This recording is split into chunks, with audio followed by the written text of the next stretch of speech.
In 1974, the city of Boston exploded, not because segregationists suddenly took power, but because a federal court ordered something that the working class experienced as punishment. The riots that followed didn't just divide the city, they permanently changed how the American left organizes.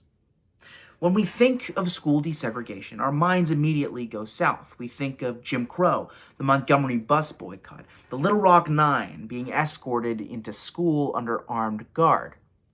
But this was Boston, an enlightened northern city, the cradle of liberty, the home of Christmas addicts. How could it experience such problems with racism and segregation? Like many northern cities, Boston suffered from de facto segregation.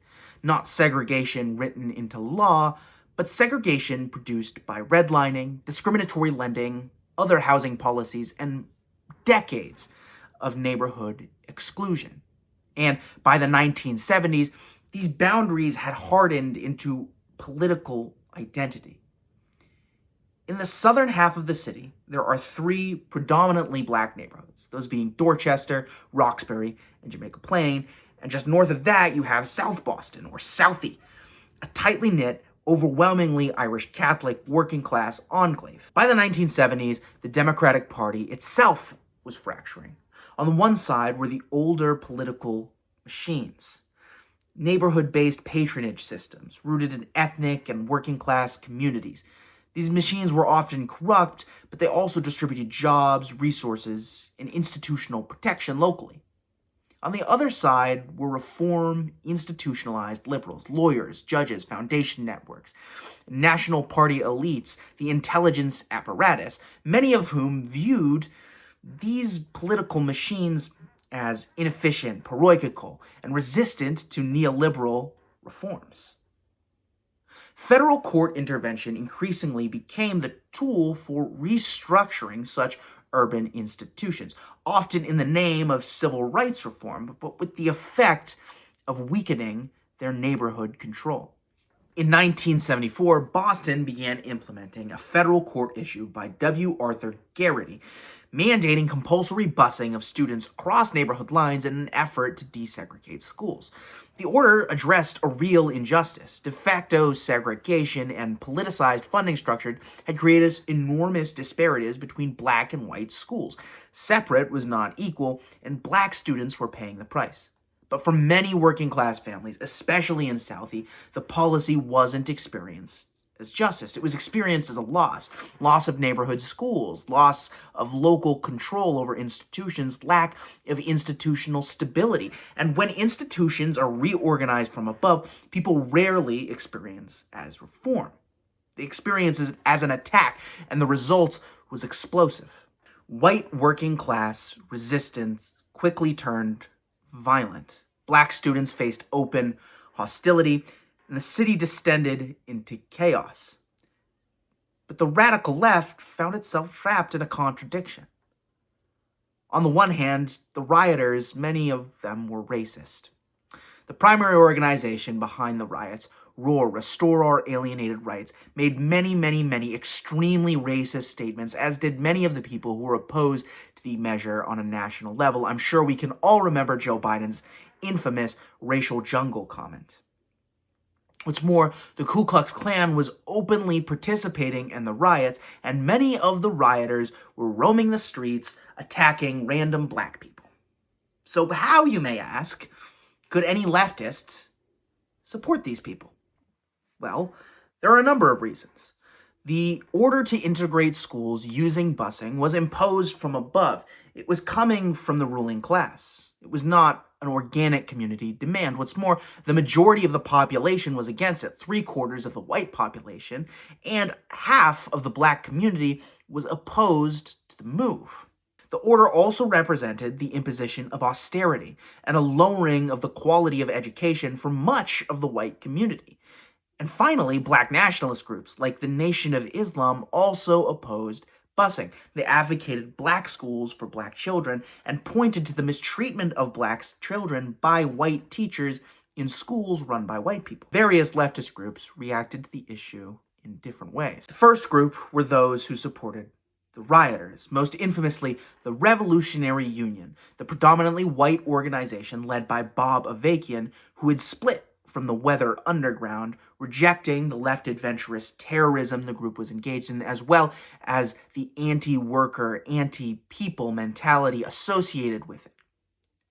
The front page of their newspaper in 1974 read, "People must unite to smash the busing plan." The article argued that busing was a tool of the bourgeoisie to divide working people, and the answer wasn't busing, it was communism. The position was widely derided as, quote, pandering to reaction, right-wing opportunism, white chauvinism. And in response to such criticisms, the leader of the Revolutionary Union, Bob Avakian, said, "Those who think the way to stand with black people and other oppressed nationalities is to attack white workers as simply a bunch of racists who think the ruling class is a friend of the oppressed, can at best only drag the tail of the struggle, and if they continue on this path, can only end up falling over backwards completely into the camp of the ruling class." But the Revolutionary Union was not the only group that held this position. In an article in their newspaper, the Puerto Rican Revolutionary Workers Association called out the policy as one meant to drive down the living standards of local communities, saying, quote, "As part of the general crisis and cutbacks, the education of the working class is seriously affected. There's less money for education, and the political rights of the people are taken away as the imperialists tighten up on the working class. The education of the working class as a whole is deliberately inferior to that of the upper class."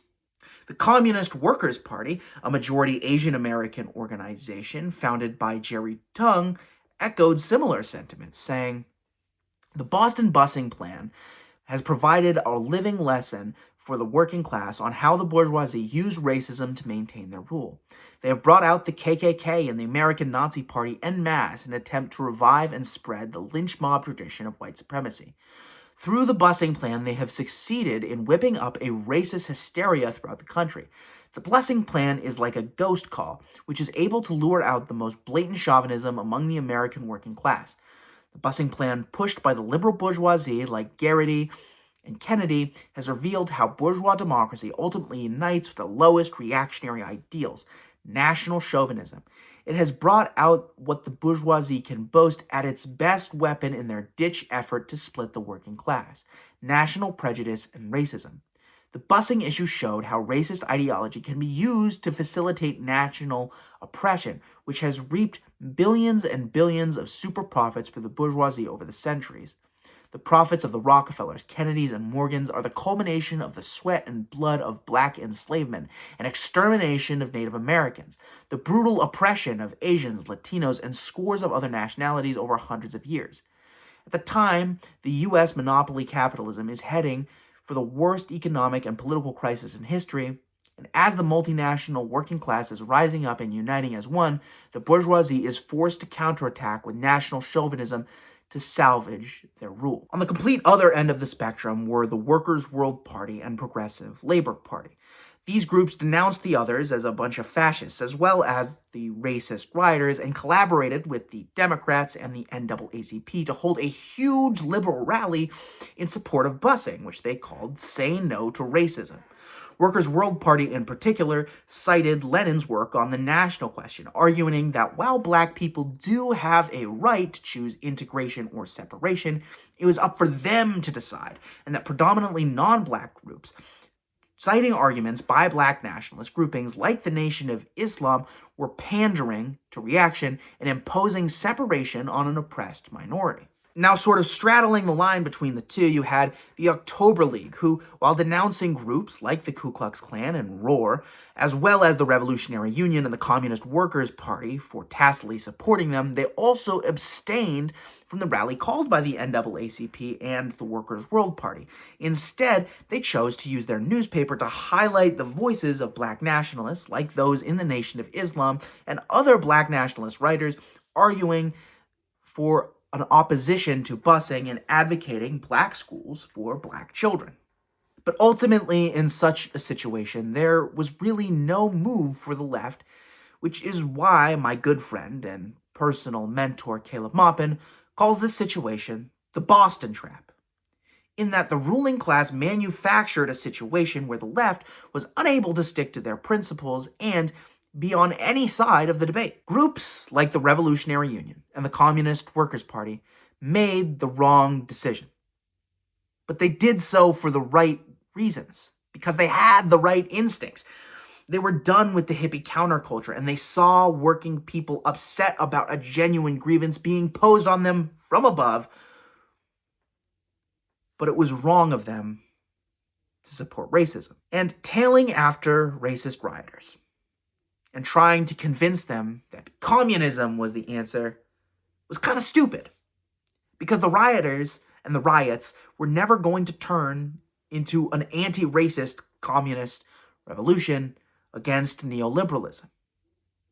On the other hand, the radical left, in general, learned the absolute opposite lesson from this moment.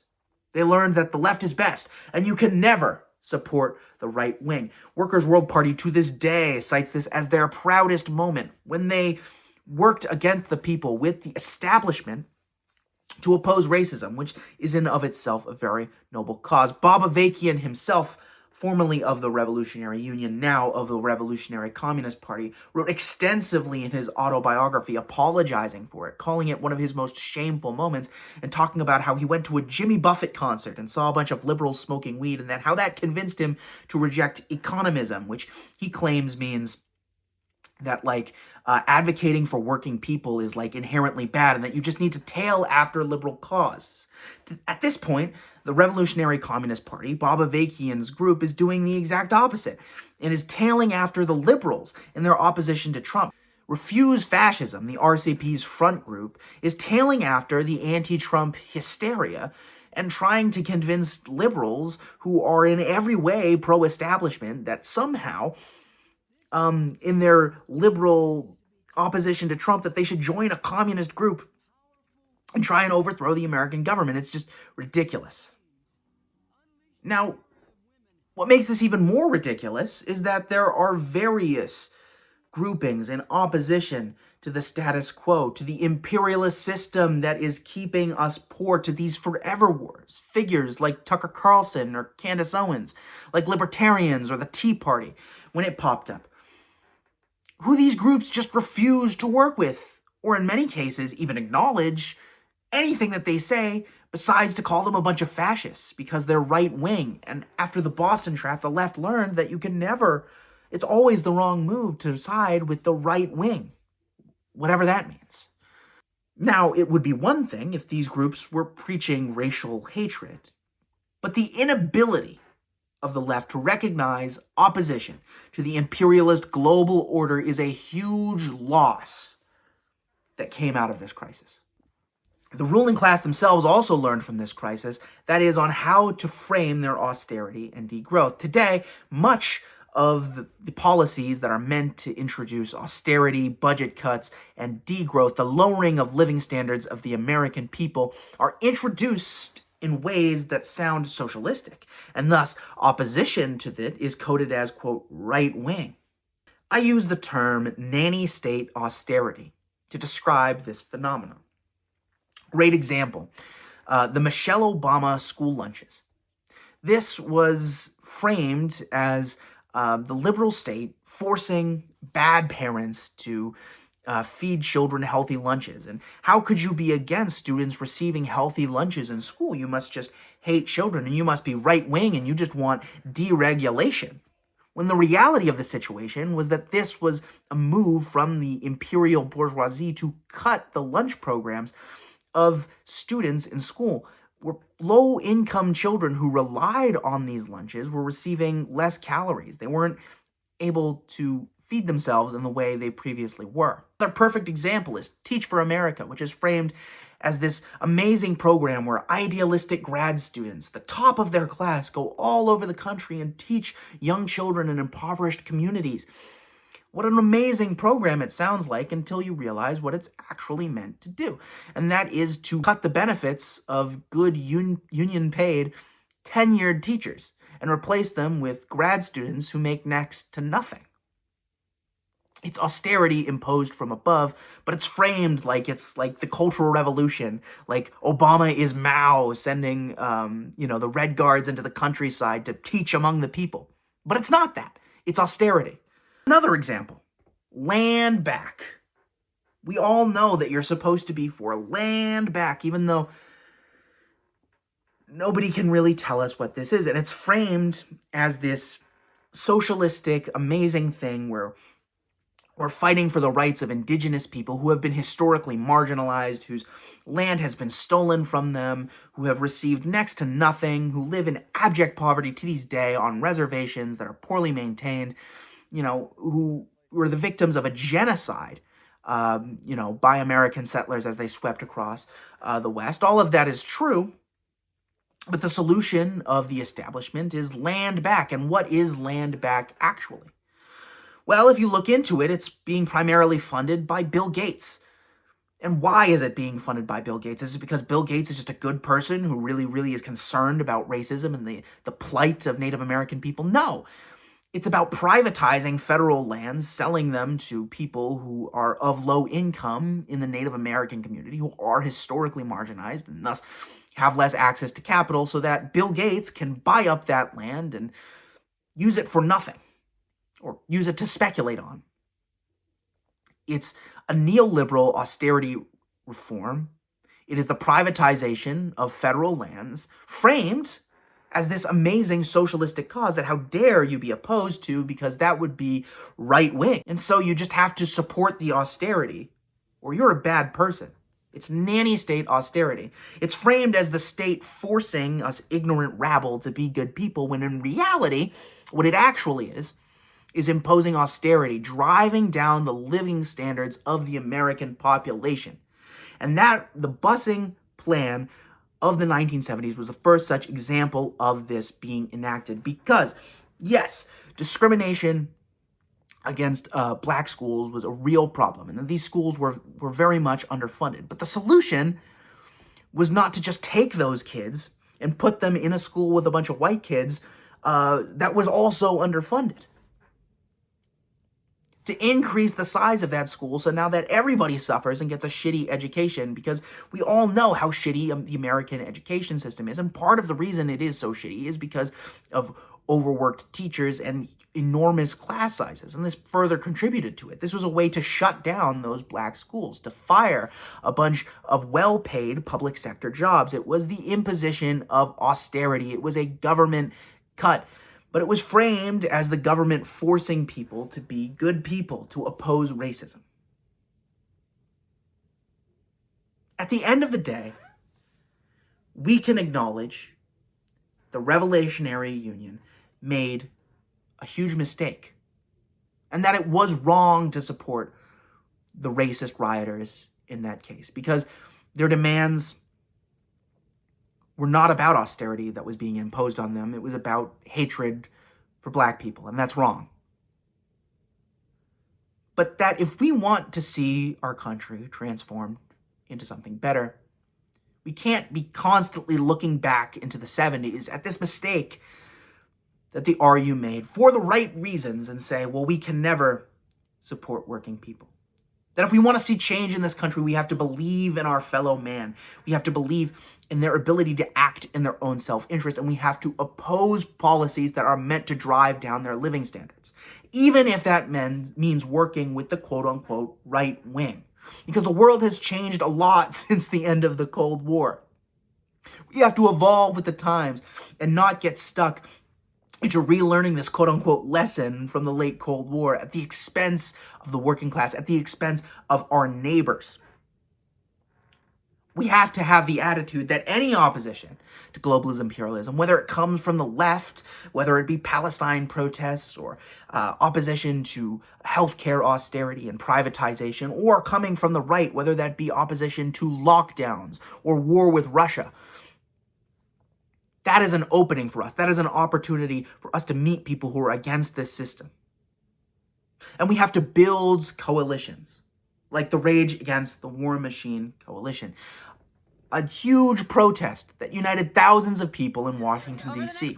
from all various perspectives, libertarians, Republicans, radical feminists, and communism. All of them were there to oppose war. And if something like that was still around, or we could build something like that again, we would be in a lot better of a place. If something like that was still around, I can bet you that Trump might be a little bit more scared to kidnap Nicolas Maduro completely illegally and against the interests and will of the American people. I can bet you that the Trump administration would not be considering doing military strikes on Iran right now, while 80% of the population are opposed to it. When American working people come together to oppose this system, the people win. And when we get caught up in whether people are left-wing or right-wing, the system wins. Thanks for watching.